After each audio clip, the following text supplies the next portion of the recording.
আপনারা দেখছেন DP news, খবরই জীবন। জেতা নিয়ে আমাদের কোনো সংশয় নেই।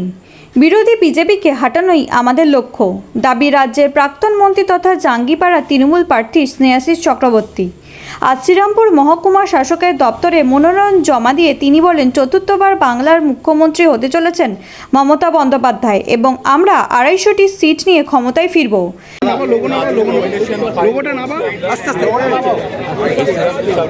আরো অনেকে তৃণমূল কংগ্রেস প্রার্থী দলে তারা নমিনেশন ফাইল করবে। আগামী 26 নির্বাচন, সেই নির্বাচনে তৃণমূল কংগ্রেস 2021 সালের থেকে আরো বেশি আসন সংখ্যা বাড়বে এবং জনসমর্থন বাড়িয়ে মমতা বন্দ্যোপাধ্যায় আবার চতুর্থবারের মতো মুখ্যমন্ত্রী হতে চলেছে।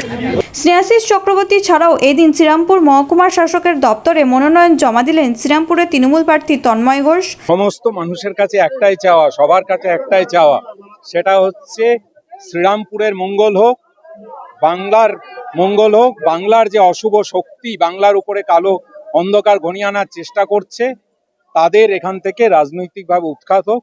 মমতা বন্দ্যোপাধ্যায়ের জয় হোক, অভিষেক বন্দ্যোপাধ্যায়ের জয় হোক, তৃণমূল কংগ্রেসের জয় হোক, আর শ্রীরামপুর বিধানসভার মানুষের জয় হোক।